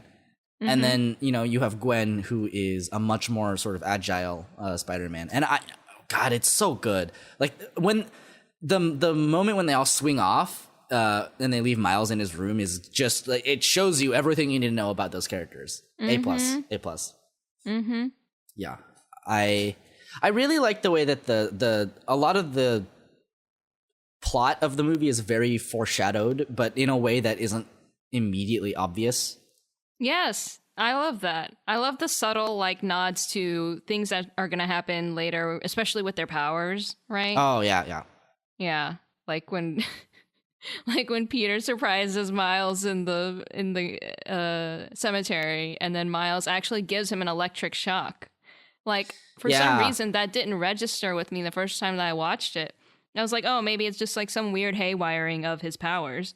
And then, no, it's actually because he has freaking electric powers. It's just one of his powers, yeah. Yeah. Yeah, I think they do a lot to make sure, and this is very interesting, because this is something that I think we've talked about with something, and I don't quite remember. I'm pretty sure I've definitely mentioned it in reference to like things like One Piece or whatever. But in one of the greatest things that you can do as a writer is to bring back things that were seemingly irrelevant and make them relevant. So like the sort of documentary that we get in the beginning when Miles is going to school, that is obviously later it's Doc Ock, but we don't know that until the moment it like she just is like says that, right? Yes. Because we don't know her name. Yep. But we know her that she is like a quantum physicist or whatever. And we know that because Miles also brings it up. He says, "Oh, yeah, I was like watching the thing in class, and you know, she's like the head." Yeah, when he was guessing that Peter was from a parallel universe and got brought into here, he was like, "Yeah, we watched a thing about it in class." Right, and then it comes up later when they're in front of the Alchemex building when they have that comic book sequence, and God, it's such a good like one-off line where he says, "Oh, I step forward, re-examine my biases." Right? I thought that was really funny. So much. And then, you know, things like Uncle Aaron is foreshadowed way in the beginning. You know, he's like, "I did an engineering job here." He jumps over that fence with incredible agility, and you think, because here's the thing is, you think of that as just being, well, he's just like the cool uncle because it's like an animated movie, right? Exactly. But no, it's because he's literally the bad guy. Yeah, and he knows about this job because his job was working with GigFan. Right, and it works so well because he's the reason why Miles knows about that place to begin with, the reason he goes back. Exactly. And he's the reason that, you know, Miles encounters Spider-Man. Yep. In the lab. And it's like the reason he gets bit and everything, just all of it. so the way that the narrative is written is really, really tight, and nothing is really wasted. Like even the kind of like joking things that happen in the beginning montage where he's just like, I made a Christmas carol or whatever, right? That comes back later too. Yes, I love the Spidey bells. Yeah, the Spidey bells. I love it coming back in the credits too. Where he's just like, oh my god, I busted out laughing when I started I have a degree hearing in it. engineering. Yeah, I loved that. I also love that my boy, he uses QQ soup. Yeah. Miles uses QQ, which is a Chinese messaging app. I can't believe. It was so fun. I was like, I know that penguin. Oh my when god. he showed him on his smartphone, I was like, why though? That's not an American thing. I don't know, but apparently it's part of a promotional thing, you know, whatever. But like, Interesting. I thought it was funny. That is quite funny. Yeah. And like this isn't just like a couple of things, right? This is like everything in the movie is like this because, and this is something that I want to get into, which is that Miles is a character that is really, really connected to the people around him, and it really foregrounds this idea of your friendly neighborhood Spider-Man. Like, it is so important that Miles is a character that is so connected to like his environment and the people around him, right? Like his motivations are like the neighborhood and his family, right? Like he's I love this the little depictions we get of his family, about where his dad is like, you know, he's doing his best, he's kind of stoic, you know, he wants to make sure that his son knows that he loves him, and but you know, he's also, you know, he's just like, you know, like you can't throw this chance away because like that's his perspective as a parent. You know, he's like, I just want the best for you. And, you know, Miles just wants to be where he feels like he belongs. And I love that tension is something that exists. And I love that like Miles is just like casually speaks Spanish to his mom. And it's just like, everything about this, it's so good. Like his family feels like such a family. Yes. And every small interaction that they have informs you so much about what their family dynamic is like. And then God knows, like by the end, like, oh, I'm crying, I'm in tears. God. Oh my god, the scene when he's talking with his dad in the dorm room and he can't speak because he's tied up in Peter's web, and then the door is separating them. I was like sobbing. I so love that it legitimately addresses this really complicated dynamic that Miles has with his dad. And also, you know, with his family in general, right? It's like, you know, obviously he doesn't, like Miles' dad doesn't talk to his brother that often, and he's been separated. And like, you know, he's a cop, right? Like, you know, he's in a position where like, and it's a very like Brooklyn thing, right? Like Miles Morales is such a Brooklyn superhero. Yes. Like he's so firmly grounded in Brooklyn as like a place, and that's so important as Spider-Man, because that's the point of Spider-Man. Right? And I think that like that gets underplayed a little bit in the more recent like Tom Holland, you know, movie, where it's just like, yeah, I mean he lives there. I think Tom Holland does a decent job at being a, you know, New Yorkian, or, you know, being from Brooklyn or whatever. I mean, I think so, but it's just like, you know, Miles has such a deeper connection to the sort of. I think so. Yeah, the Brooklyn area, and like it just feels like he's a part of the community. Yeah. And it gives him a lot of motivation for saving things. Like that's the kind of thing about superhero movies, is that sometimes you can lose a sight of what is actually at stake. Like I Infinity War was, I would say, pretty good. I was definitely like, whoa, when I watched it. But, you know, thinking about it now, it's like a lot of the sort of stakes are very obscure. it's just like, well, we got to save the world because we're the Avengers. I mean, yeah, sure, but like, you know, if you abstract it that far, I don't really get it, right? And it doesn't really become like real until half the characters die. Right. It doesn't feel as personal. And then you feel the stakes, right? Well, yes. The thing about you know, this movie is you feel them immediately because you already know Miles's family lives there, right? Yeah. And you feel like, well, if something bad happens here, then what will Miles's family do, right? Yeah. It's like everyone feels like, you know, there's a reason why they're doing what they're doing. And right, and the fact that like Miles even brings it up himself, he's like, we have to stop this collider, right? Right. Like, I have to protect the people here, and you of course know because he just had a couple of scenes with his family that he's talking about his family and his friends and people in his neighborhood. Right. Yeah. Oh God, it's so good. It's so good. Yeah. I love that Miles just kind of picks up everything from people around him, like all of the lessons that Peter gives him. He makes up a couple of things for Peter, which is so good. Like the last moment, watch the hands. Right. The last moment when and he's just like, you know, how will I know that I won't mess it up again? And he's like, well, I mean, you won't. I'm like, right? Because it's a leap of faith. Yeah. And I thought that was like one of the most powerful moments in a movie with a ton of powerful moments. Yes. Yeah. I also think it's quite important that like I'll get into that later actually. I liked Kingpin's backstory a lot. Oh my God. I thought that was such a good execution. That was one of the cleanest villain motivation sort of execution backstories I've ever seen. I was shocked. I was like, they just conveyed everything that we needed to know about Kingpin's character for this movie in 2 minutes. Less than. Right. It's like, it understands exactly how much you need to know to get his motivations. Because beyond that, like, he's a villain. We're not supposed to sympathize with him necessarily. We're supposed to understand why he's doing what he's doing. And feel like, well, okay, I get it, right? Yep. Because it's not just about... Because here's the thing, is like, Kingpin's sort of deal is that he caused the death of his family. And he's doing everything in his power to avoid that recognition.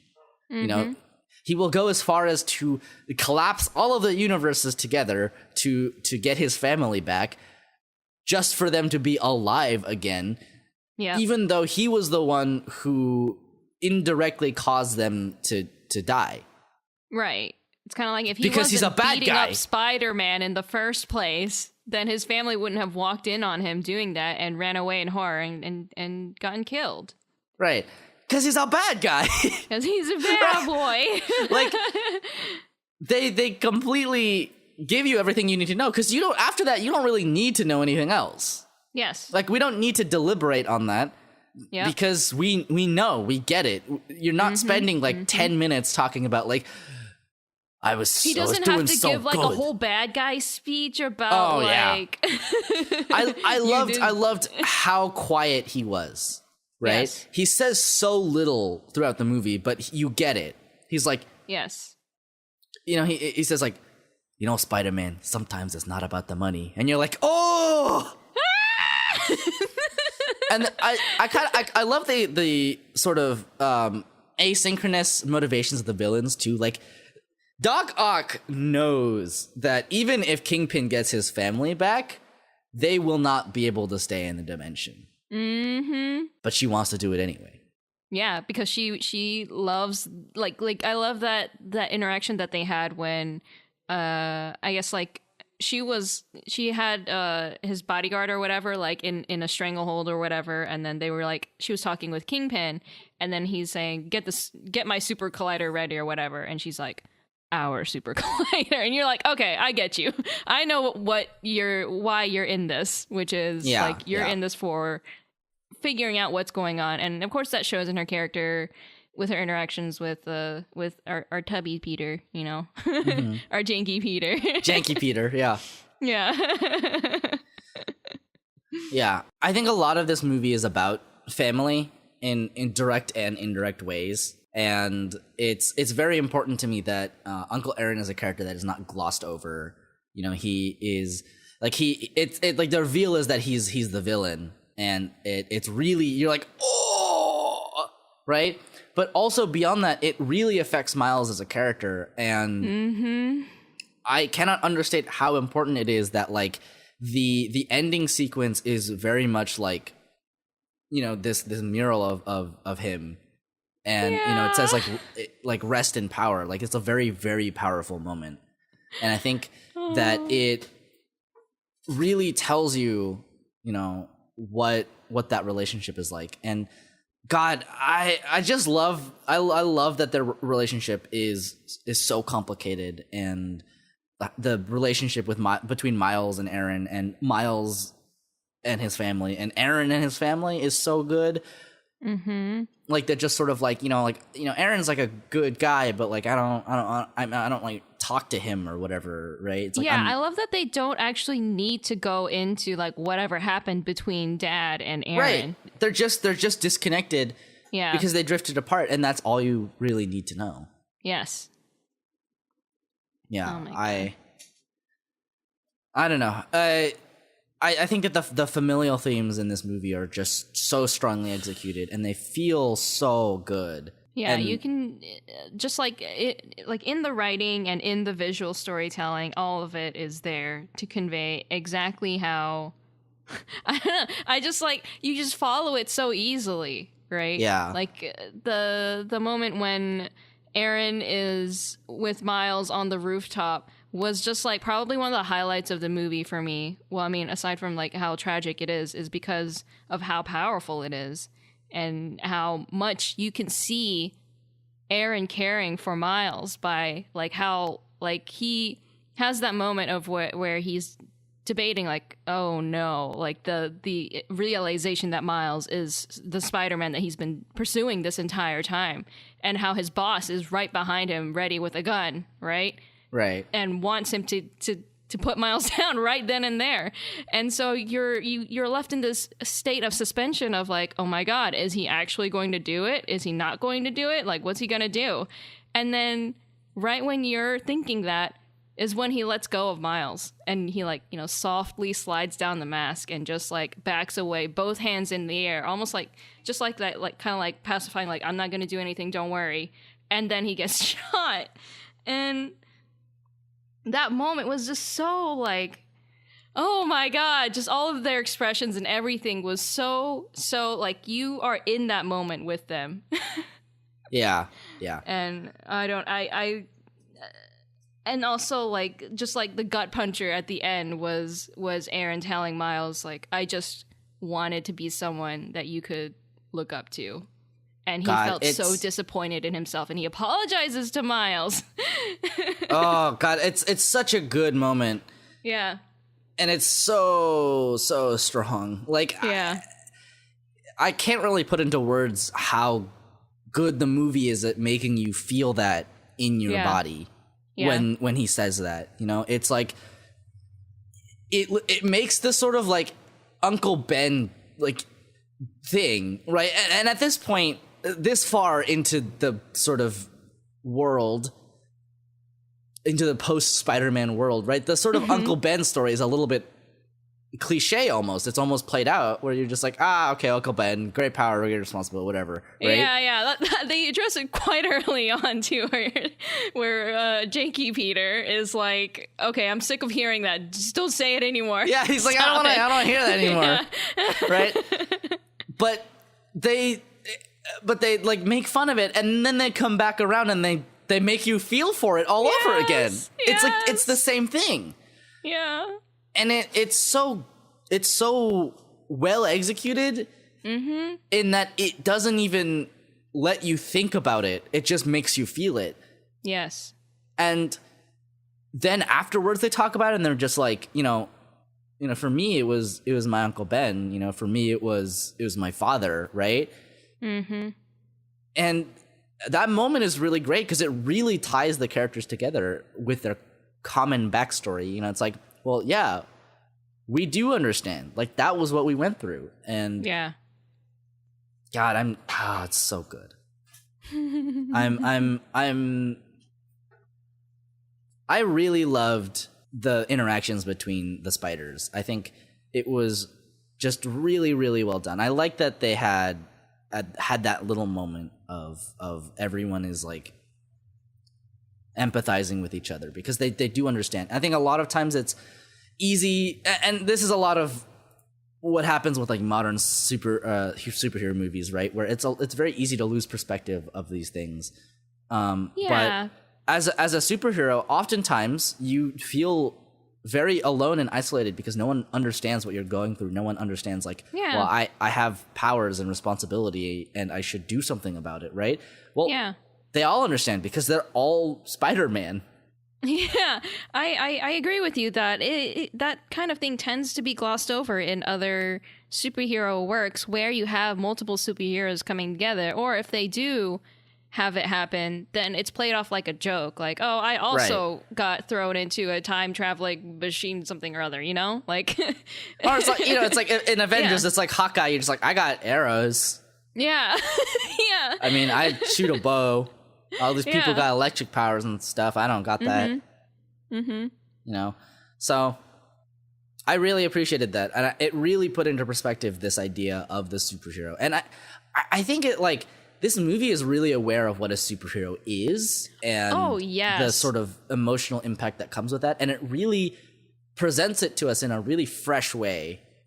You know, I really loved that after Spider-Man in Miles' universe died, you know, there's the whole vigil scene and the speech by Mary Jane where she's just like, you know, anyone can wear the mask, anyone can be a superhero, right? Because that really foregrounds like what the idea of a superhero is, right? The idea of a superhero is to inspire other people to do good.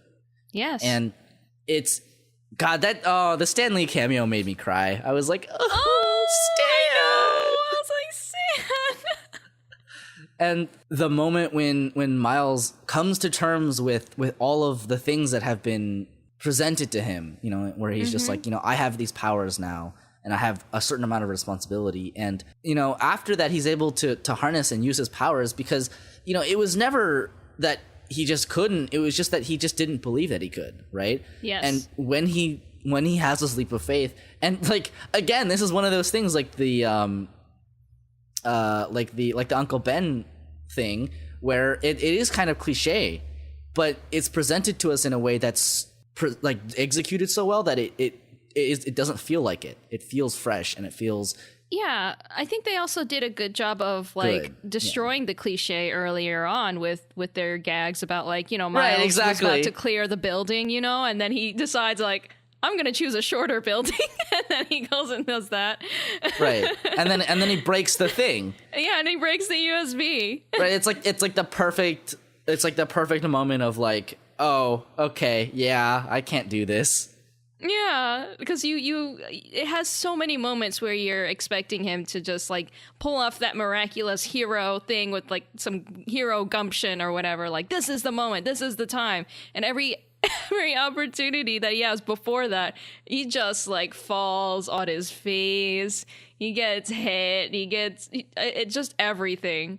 And it doesn't ever like have him basically break character, because it does sometimes feel that way in other moments of like, you know, other movies or whatever, where the hero, it almost feels like they're becoming superhuman or like they're not becoming themselves anymore because they have something that amazing happen with them, right? Well, that's like the great thing about, you know, superhero movies is that oftentimes the central narrative is about someone who is a normal person rising to greatness, and it is the movement of human into like hero, but that doesn't necessarily mean forsaking your humanity. Right. Exactly. I love I think that. That's why Spider-Man is such a great superhero. Right. It feels like it's really earned from. I mean, of course, the coincidence of him being bitten by a spider is, you know, it's whatever. But the fact that he actively chooses the way that he chooses to use his powers, that's all on him. Right. Right. Yeah. It always comes down to the choice, and I think that's what's important, and then that's why it feels like so good when he does it. Is because it feels like Miles is making a choice to become a superhero and to take that leap of faith. Yes. That, like, this whole movie and the way that they approached how Miles becomes a superhero is just like such a good, like it perfectly concentrates what I love about superhero movies, which is honestly, yeah. Like before this film, like I've been like, I mean, I like superhero movies, they're fine. And then this was like the essence of all of what I had ever liked about those movies put into one. Yeah, I mean, it really reminded me of, when I was younger and watching Spider-Man movies, and I liked them because I was a little tiny child that had never seen like a superhero movie before. I was like, whoa, Spider-Man, right? Mm-hmm. That kind of thing I feel again when I watch this movie. I think like, yes. Oh, yeah, I do like Spider-Man, It's like I really like Spider-Man, and I really like Miles as Spider-Man too. Same. I think it not only wins you over into liking Spider-Man, but you like Miles and you like the other Spider-Verse versions. Right. Yeah. I really enjoyed this movie. Yeah. The ending was really nice too, I think. Yes. Yeah, it was very quick and clean. Not freaking kissing Gwen. Thank freaking Lord. I was going to scream. I was waiting for it. I was just like, are they going to do it? Yeah. I will be unhappy if they do it. They going to do it? I was also like a little bit just like, please don't. I know. Please don't. No, I was tense. I was just like, please don't do this. Please. Their faces are so close together. Please don't do this. It's like, this is such an easy way to ruin this relationship. Exactly. And then they did it. And I was like, bless me. I was like, I've been blessed. Thank you. Bless. Anyway. Also. Mm-hmm. I loved the end credits. The end credits were incredible. Oh my god. It felt like they gave like source filmmaker shit posters free reign to do whatever they wanted. And it is my favorite ending credits scene of all time. I think the Black Panther one is pretty good too. But this one is just amazing. And also the greatest after credits scene in any Marvel movie ever. Yep. That's all I have to say about that. Oh, and okay, I will say it's a hint at more Spider-Verse because it teases Spider-Man, I think like 2099 or whatever, who's like the future Spider-Man. Oh, really? Yeah, I think he's yes, Spider-Man 2099. The main character is Miguel O'Hara. Yeah, so, they did say his name. She said Miguel. Yeah. So it's obviously meant to be that Spider-Man, and then he does the thing. The thing. You know the thing. The thing. I will say I love how aware they are of all the Spider-Man memes. That was why the end credits scene is so good, because they have that thing where he's behind the desk and there's the picture of Spider-Man on the thing, and then they just like duplicate it over and over again.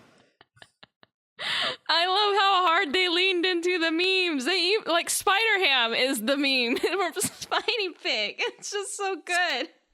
So it's everything about it is so good. Yeah,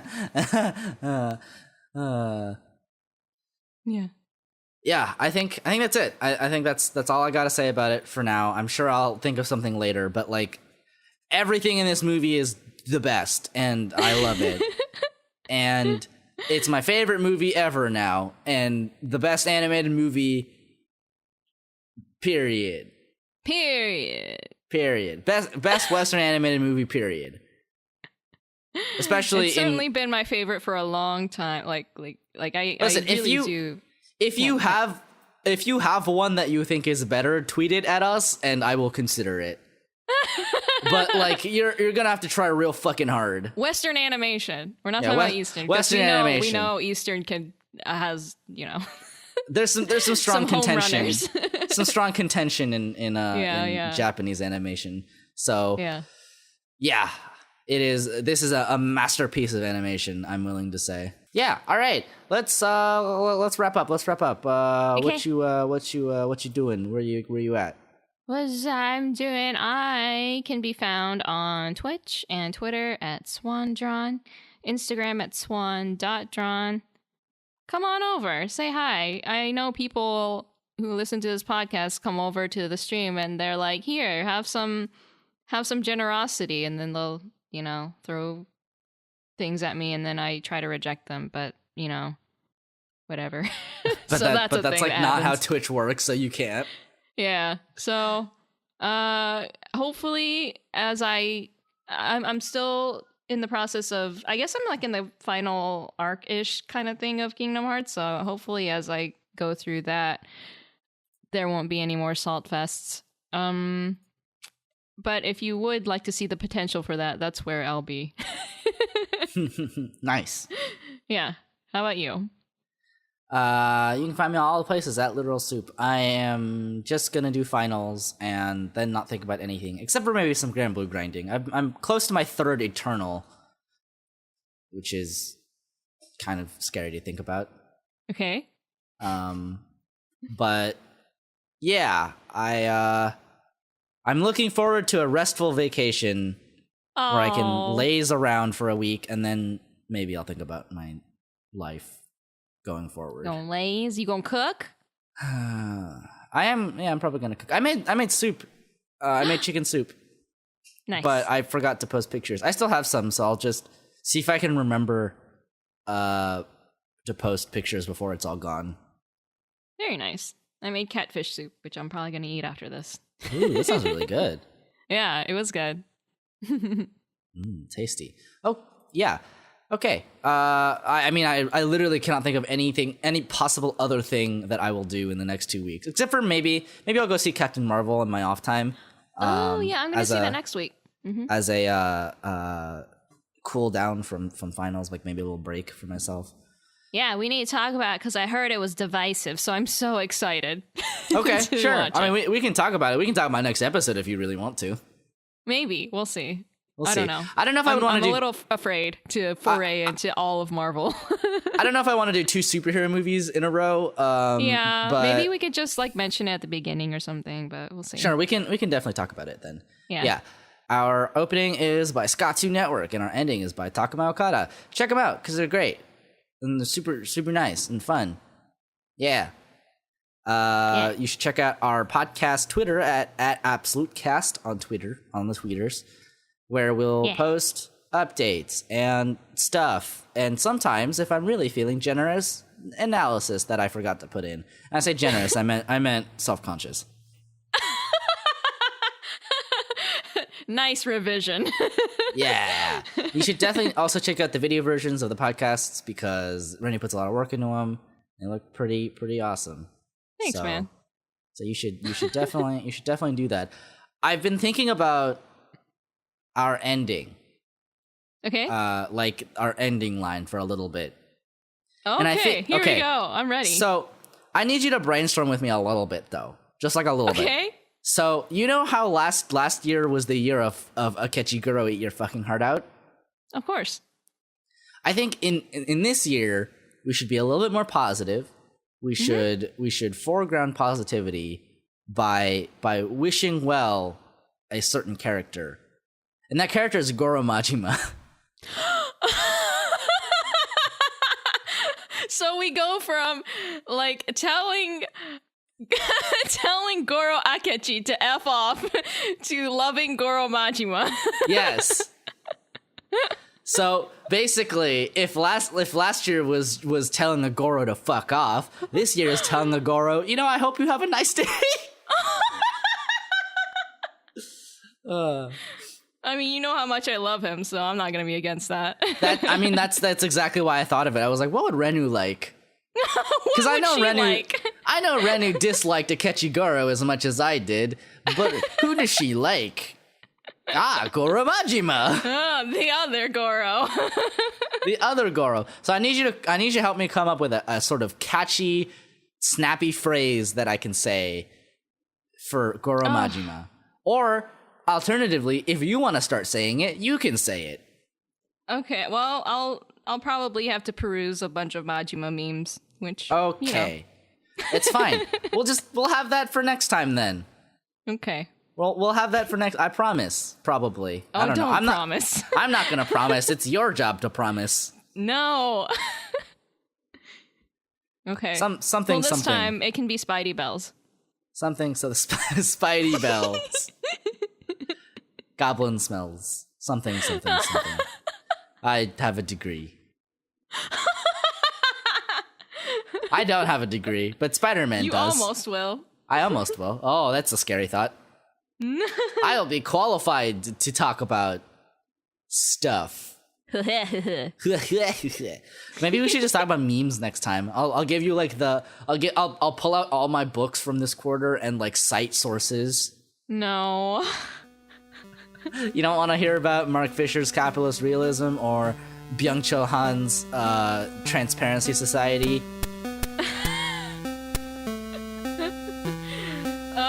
Let's get out of here. We got some soup to eat. Okay, all right, let's go. Let's go. That's not you. I would hope not. That would be very distressing. All right, thanks for listening. Goodbye. We'll see you next time. We'll see you next time with a snappy line. I promise. Renu promises. No.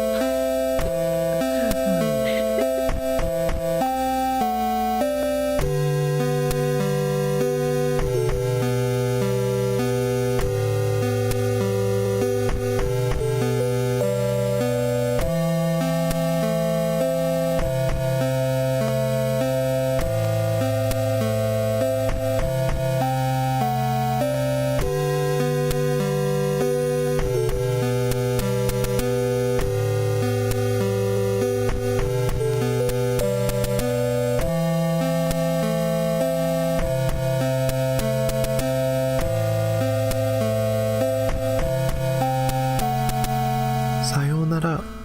また明日ね。